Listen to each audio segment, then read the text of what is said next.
Hello everyone, welcome to the next tutorial.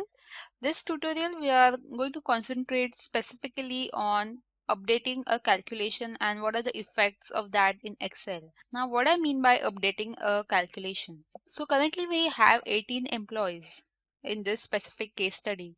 So what if I want to add a additional employee, and what happens to all the formulas that we have used? We have used various formulas for total salary, maximum salary, minimum and average salary as well. So what will be the effect of adding the 19th employee and how our formula changes once we update the calculation? So I'm including one more employee. Let's say his name is Tony. He works in marketing. Then he's a male with salary of, how much should we give his salary as 2500. Let's keep it 2500, but just pay attention what happens when I just include the number 2500. What happens to the annual salary? You just mark, or please keep an eye over here once I start typing 2500. Now can you see the numbers over here? Please keep a tab on these numbers also. This will also automatically change. So I am just writing 2500 and enter. So can you see everything just in a bit of a second everything changed over here. So what Excel has done is, Excel was smart enough to understand that in your list there is an addition of one more employee, and it was smart enough to understand that okay, now I have to calculate his annual salary myself. Let's not trouble the person who is doing it. I'll calculate it myself. So what Excel has done is, I'll just click on F2 to show you what it has done. As and when I just included the number 2500, it automatically calculated the annual salary for us by multiplying 2500 with 12, as we did in some of the previous tutorials. For all the employees, we had calculated the annual salary. We have seen the calculation also.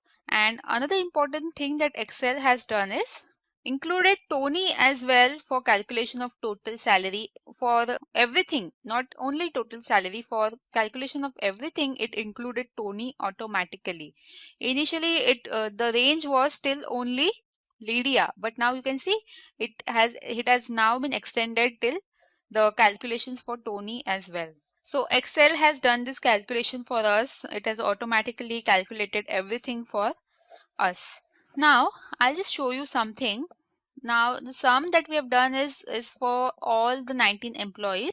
But if you want to find out the maximum salary for, let's say, only the first 15 employees, what you can do is, since it is considering all the employees, you can decrease this. Once you click or bring your mouse over here, you can see this arrow, and you can just click on that, and up to whatever number you want, you can bring it and release it. So now your range completely changes. So can you see now my range is just till F4 till F18. So I'll just make it proper again. I'll just include everything. I'll drag it till the last and press enter. So this is how you update the calculation, one calculation, and Excel is smart enough to do everything for you by itself. So automatically it does all the calculation. It has included Tony in calculating the minimum salary as well. Everything is now properly calculated. Your average salary numbers will now differ, although not maximum and minimum salary, because Tony's salary is neither the maximum one nor the minimum one. But now, since the inclusion of the 19th employee, the average salary figures will change, and also the total salary figures will change. So this is our tutorial to see the effect of updating a particular calculation.